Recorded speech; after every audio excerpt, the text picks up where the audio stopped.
How did you get that footage of Diddy? I figured most journalists would not disclose their sources. The recordings give viewers an intimate look at Combs's mindset ahead of his criminal trial, even conversations with his legal team. Does he know y'all have this in the doc?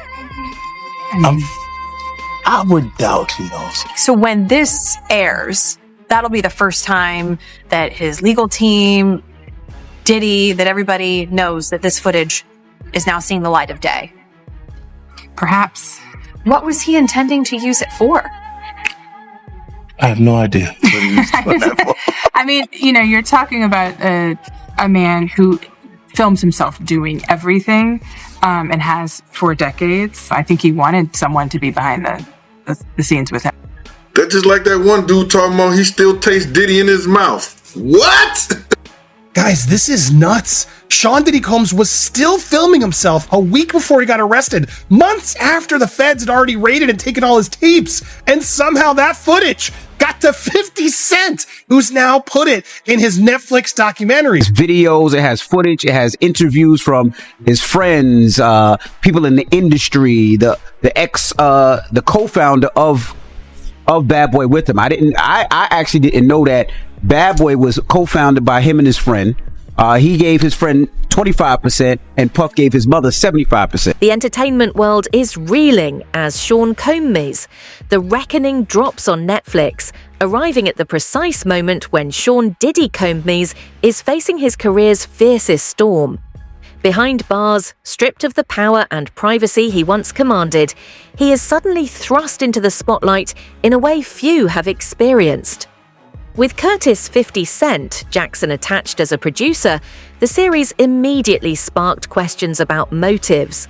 But the real shock comes from the footage itself. Legally obtained, unfiltered moments from the days before Diddy's arrest, capturing his private struggles, his strategies, and his fears. The series reveals a man under pressure, grappling with forces beyond his control, exposing layers of his story the public has never seen. To viewers, it's riveting storytelling. To Diddy, it's a confrontation with reality, a reminder that no one can fully control their legacy. The result is a documentary that doesn't just recount events, it shifts the narrative entirely, leaving audiences and insiders alike captivated, unsettled, and talking. Combs' team firing back in a statement to NBC News today, saying the Netflix so-called documentary is a shameful hit piece and that they relied on stolen footage that was never authorized for release. His team sending a cease and desist to Netflix. Netflix referring NBC News to a statement from Stapleton in which she said they lawfully obtained the footage. After a nearly 8-week trial, Combs was acquitted of the more serious charges of and racketeering and sentenced to 50 months in federal prison for 2 counts of transportation to engage in prostitution. Combs' team going on to slam Netflix for partnering with 50 Cent, who they say has been his longtime public adversary, something the Grammy winner denied, citing his own casting choices in his popular Stars franchise, Power. One could watch this and think that you really hate Sean Combs. Why would they be thinking that? Because of the things that you post on Instagram, Yeah, because of the... Look at this. And let's stop for a second and do say that I hated him enough to hire his kids. And we've never done anything to each other. So it's just competitive energy and things that you say about other artists while you're in hip-hop culture. This documentary is one of several that has chronicled Combs' rise and fall, but Stapleton says theirs is different. Yeah, there's a lot of new information. No one had ever really put it together like that before. For 50 Cent, he says he feels a sense of obligation. Well, if I didn't say anything, you could assume that all of hip-hop culture is comfortable with his actions. The long-standing tension between Diddy and 50 Cent has escalated into something far more serious than jokes or viral moments. This documentary has turned rivalry into a high-stakes battle over legacy, reputation, and influence. When the trailer dropped, insiders report that Diddy, confined behind bars, felt blindsided and powerless, unable to respond publicly or shape the narrative, watching from a distance as his image and family reputation were thrust into the spotlight. Meanwhile, 50 Cent has been outspoken, framing his involvement not as revenge, but as a reckoning he believes the industry needs, refusing to stay silent while others quietly avoid controversy. The clash is no longer private, it's a public reckoning where every choice, every statement, and every frame shapes how these two figures will be remembered, leaving audiences and insiders alike on edge, watching the story unfold in real time. And Chloe Molas joins us now in studio. Chloe, you've seen the whole documentary. What else can you tell us about it? So there's a lot more of this never before seen footage, Tom, of Combs having really private conversations with his legal team. And you really get a sense of his mindset ahead of his criminal trial, which is really fascinating for me because he never did any sit down interviews ahead of the trial. So you finally get to see what his strategy was and how worried he was. But clearly, perhaps he didn't think that he was going to go to prison because he's filming this documentary. You're also going to hear from Aubrey O'Day. She was in the girl band Danity Kane as part of making the band. She has an explosive allegation against Combs. And then there's quite a bit that focuses on the Biggie and Tupac and people from Combs's inner circle raising a lot of questions. People are going to also have a lot to say about that. Diddy's team has dismissed these claims as baseless, insisting that 50 Cent's involvement is fueled by a personal agenda, and questioning Netflix's decision to attach someone long known for mocking Diddy to a documentary about his life. What began as a celebrity clash has morphed into a full-blown narrative battle. Diddy sees himself as a target, while 50 Cent frames his role as holding a powerful figure accountable, leaving the world to witness the collision of two uncompromising personalities. The series doesn't just capture Diddy's final days before his arrest. It revisits a history of allegations tied to his high-profile lifestyle, long circulated in lawsuits, interviews, and industry whispers. Many center on the private, exclusive events surrounding him, where some attendees reported discomfort and others felt compelled to participate in ways they did not choose, painting a picture of influence and control that amplified tension and shaped the legend and the controversy of his world. People trying to downplay that whole man act and all like this. And let me just break something down to people that they don't know, because they sit up there and talk about, well, they only got him for prostitution in the Mann Act, but they got certain sectors in that Mann Act that has something to do with violence and beating people in the whole 9 yards. You understand what I'm saying? Yes. That's a segment in the Mann Act. And he had shown the participation of beating girls and being violent towards them, stuff like that. And it ain't only just the prostitution part of it. You understand? When a judge look at the whole scope of the thing, he knows the sectors in the Mann Act. You understand? But if that was you and I, check it out. If we got caught with guns in our house, you understand? Somebody's gonna have to take those gun charges. And if the feds don't take up the gun charge, where do they go to, sir? Do you know where they go to? No, sir, I don't. The state automatically picks it up. Yeah. The state didn't pick up the gun charges. If the feds do not charge you with the gun, it goes to the feds first. Because first of all, the serial numbers and everything was scratched off for them. Oh. The state should have picked that up and charged him, and they didn't. Why? If it was you and I, anybody looked like you, got your last name and rode on a boat with you, they would have got charged with those guns. And those guns would have held them up to either 5 or 10 years flat in the prison system. The documentary avoids sensationalism, instead presenting interviews that reveal how Diddy's private events functioned as arenas of influence, strategy, and control. Attendees describe environments where loyalty was tested, boundaries were pushed, and decisions could make or break careers, patterns that echo allegations in past lawsuits of manipulation and pressure. It revisits old industry claims, including statements from former collaborators and rivals, framing Diddy's gatherings as more than parties, but as instruments of power that shielded him for years while keeping others cautious and compliant. This context explains why 50 Cent frames the series as overdue accountability, while Diddy sees it as a direct attack on his legacy.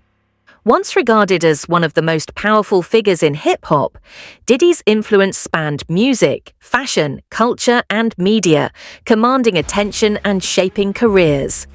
Yet the documentary underscores that with extraordinary influence comes hidden complexity, hinting at the depths of control and pressure behind the public persona that the world only glimpsed for decades. And beanie, socks, and a gold chain. So you're telling me Denzel Washington was button? He had a beanie on, socks on, and a gold chain, and that's it. In front of children. Funny. Because he sure portrays himself to be holier than thou. So a lot of them do.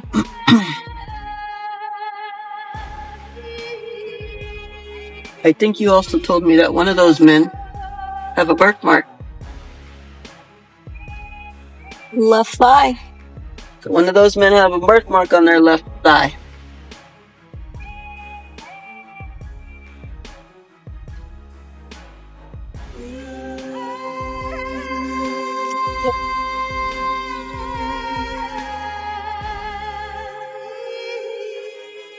Did you have actions with Diddy? Denzel? And I know we don't tell on Denzel. You might not tell on Denzel, but your mama gonna tell on everybody. I ain't keeping no pedophile.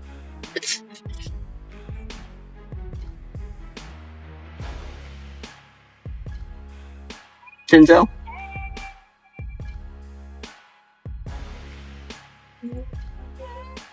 Yep. Birdman? Did Birdman promise you things? So much. Like what he promised Lil Wayne at a young age. Because we shared the system together. Share a birthday together too. I know a lot of you have seen P. Diddy get guardianship of a lot of young kids. That means he holds their contracts. I know you heard me talk about Ali's contract and how often it gets auctioned off, and the things that come from that when it's auctioned. So when you're seeing that he was a guardian for these children, he's holding their MK Ultra contracts is what that translates to.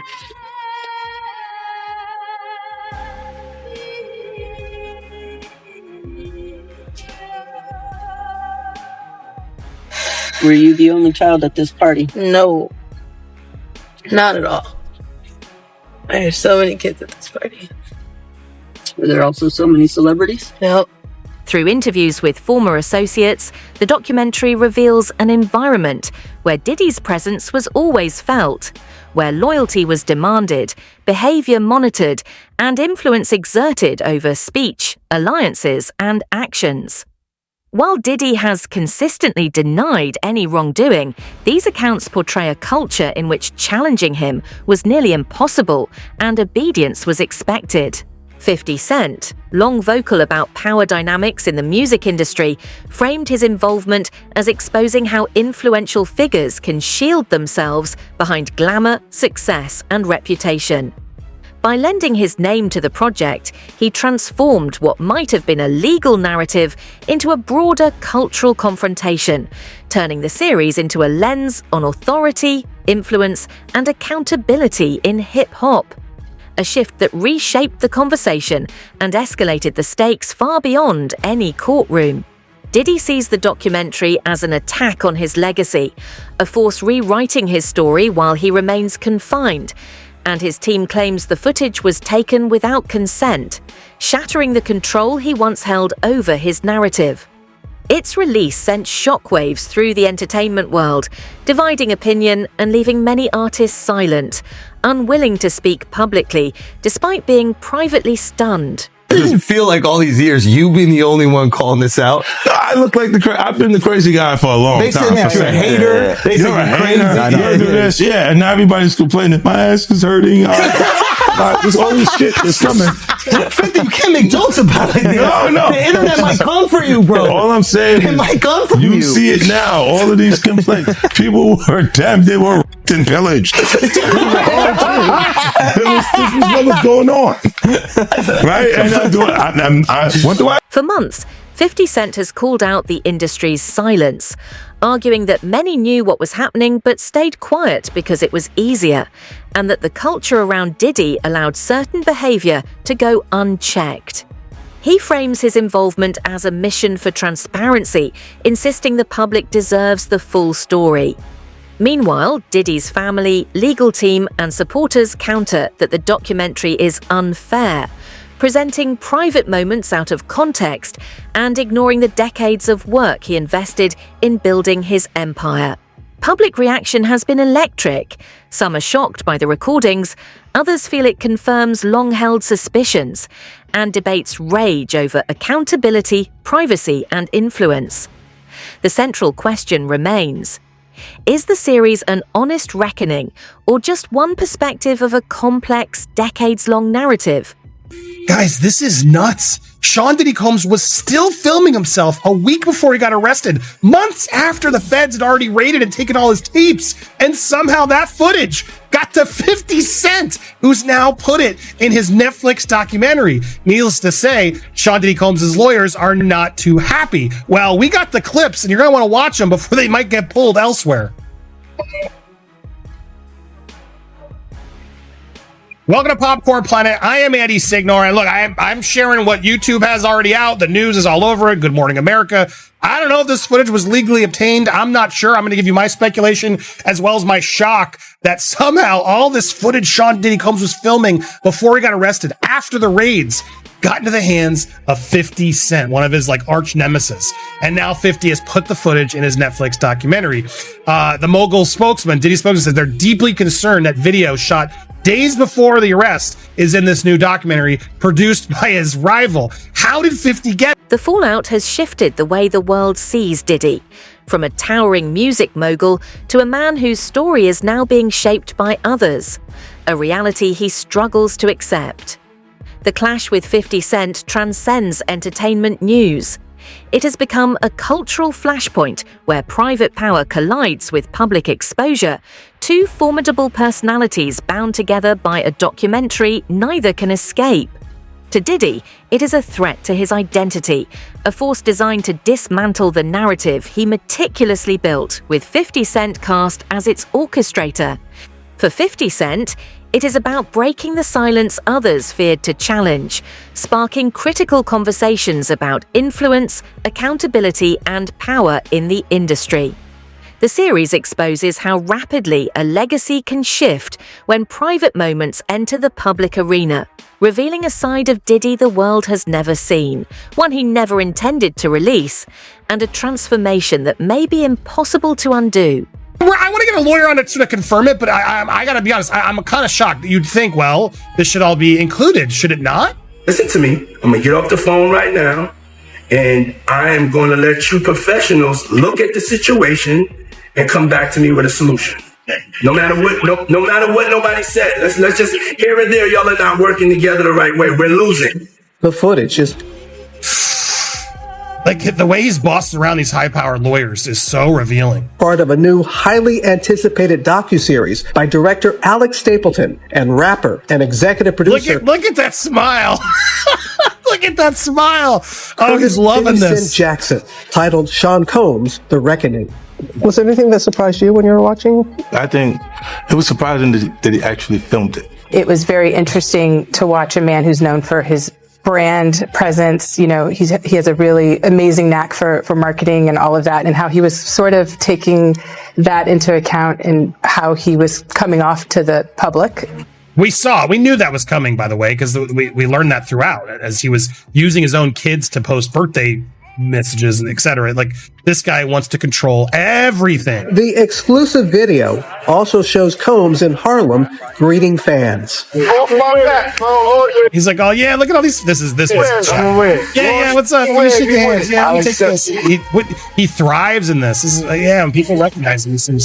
What up? Barely anybody there. He's like, yeah, everybody's here looking at me. He's like the quarterback that can never graduate, it feels like to me. I need some hand sanitizer. Hold on. I got it. I've been out in the streets amongst the people. Yeah, I gotta take a bath. I've been in the streets amongst people. I gotta take a bath.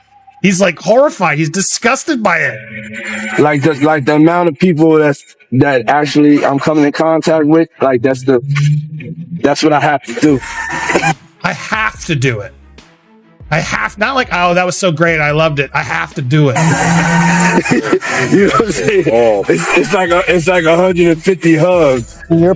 He's got to take those 150 hugs. Now, that's when she asked like 50 Cent, why'd you include this? Like I need to wash. Like I'm dirt. That was, this shows you his character. Is that was that the reason for including it? Yeah. I mean, what's the odds that you would do that in front of the camera? Like that's one of the moments where he forgot he was on tape. I think he does that a lot, surprisingly. I think he just lives his life with cameras. He was filming his most intimate moments, allegedly, with these freak-offs, right? Revealing his true self and the most, aggressive side of himself. He didn't care. I respond to people who say that it's more about the disdain that you have for Sean Combs than it is for giving the victims a platform. What they consider a pre-existing beef, right? For 20 years, right? Is me being uncomfortable with him suggesting that he takes me shopping, or I looked at it like it was like a tester. Like maybe you'll come play with me type of thing, right? And it's not personal. I think it's important. And she chimes in too, but I want to, just before we hear her pop, he said, what a feud. I put 2 of his kids in my scripted TV shows. I just didn't like, he said, Fruity S to me. And he said Fruity S to me. I don't like that, LOL. And so, yeah, I mean, I think that's part of it. He just said it, I think, very clearly. Look, he was testing me. Are you in? Are you in to play? Are you going to play along with me? Can I have some fun with you? I do think clearly was it. Can you be my Paul? As the documentary continues to dominate headlines and reactions, surge across social media and beyond, and as Diddy prepares to challenge his conviction through an appeal, the path forward grows increasingly uncertain. Careers could be reshaped, new revelations may emerge from unexpected corners, and the cultural clash between 2 of hip-hop's most influential powerhouses shows no indication of slowing down. But in the most narcissistic, dangerous type of way. And he's getting caught doing more and more stuff that's keeping his time longer and longer in prison, stuff he said he wouldn't do. But that's what this man's always done, is lied. Cassie's a liar. Cassie's a liar. She's ruining my reputation. And then the footage comes out. Oh, I'm deeply, blah, blah, blah, blah. I'm so sick of this guy. The fact that he thought it was wise to be filming himself, literally, after the raid, that just shows this guy really considered he was too big to fail. And that's a motto I've learned in this industry. No one is too big to fail. No one! Everyone who's ever fallen, think about it. Everybody has fallen. They get back up, or sometimes don't fall as far down, but nobody is too big to fall. And that's a lesson Sean, I don't think, still has. So you have something huge coming up, which is a documentary about P. Diddy, Puff Daddy, P. Diddy. Yeah. Did he do it, right? Yeah. I know you've been heavy on social media talking about it. He did it. And I'm the only one who's been vocal about this long before it actually. Oh, you've been saying this for a long time now. And then no one was, they're just, why is he saying this? And now it's coming out like crazy. I mean, but I also didn't participate. I also didn't go to those parties. Yeah. So a lot of the celebrity culture that you don't hear saying anything is because they participated to a degree. But was there a reason you never went to those parties back in the day? Obviously, I know what's going on there, but is there a reason you never did? I'm just not with all that. All of the stuff that he's doing, I'm not into that type of stuff. I'm just a little more, maybe you could say basic or normal. You go into the 90s and Keefe D said he paid him to kill Tupac. Yeah.